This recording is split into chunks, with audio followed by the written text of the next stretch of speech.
Good morning viewers, good morning wastage. నా పేరు లక్ష్మి, మా ఊరు చెంగోల్. ఇక్కడ రాకుండా టైలర్గా వర్క్ చేసాను. ఇక్కడ రానికే వెస్టేజ్లో రానికి తరం అంటే నా ఫ్రెండ్ తర వచ్చేసిన. దీంట్లో సప్లిమెంట్ ఏంటంటే మా పాపకు మ్యారేజ్ అయ్యి 3 సంవత్సరాలు అయింది. 3 సంవత్సరాలు అయితే పిల్లలు ఉండలేరు. అక్కడ చెట్ల మందు అది ఓపిస్తారు, పెద్దవాళ్ళు ఎట్లా చెప్తే అట్లా పోయి చెట్ల మందు ఓపించినాము. నెల నెల ఆమె పత్యమే ఉండాలి, కారం పొడి రొట్టె తినాలి, పత్యం ఉండాలి. పత్యం ఉండి ఆమె చాలా వీక్ అంటే అయిపోయింది. మళ్ళీ హాస్పిటల్ చూపించినాం. హాస్పిటల్ చూపిస్తే కూడా పిల్లలంతం కాలేదు.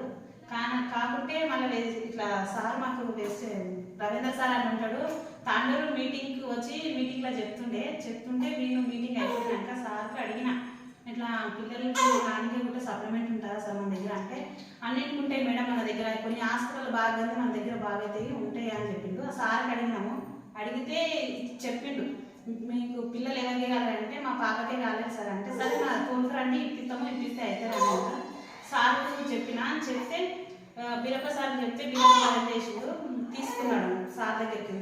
అడిగితే మందులు ఏది వాడలేదు అని చెప్తే సార్ ఇప్పించిండు. మాకు ఇప్పించినాక 6 నెలలు వాడమన్నారు. 6 నెలలు వాడితే ఒకటే నెలకు మాకు ఒక రిజల్ట్ అనిపించింది. రిజల్ట్ అనిపిస్తే మా పాప నాకు ఫోన్ చేసి చెప్పింది, ఇట్లా ఏ టైంకి ఉండేది కాలేదు మమ్మీ అని చెప్పింది. మేము ఫోన్ చేసినాము, వచ్చేసింది.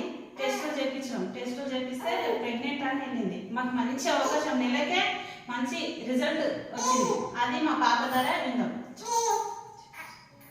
నా పేరు విద్య. నా మ్యారేజ్ అయ్యి 3 years అవుతుంది. నేను చెట్ల మందులు అవి తాగినా కానీ ఏ ఉపయోగం లేదు. మా మమ్మీకి అడిగితే మందులు తెచ్చిచ్చింది. ఆ మందులు వాడినాకనే మాకు 1 monthకే ప్రెగ్నెంట్ అనేది. ఈ పాప పుట్టిన తర్వాత మేము అందరం హ్యాపీగా ఉన్నాం. Thank you very much.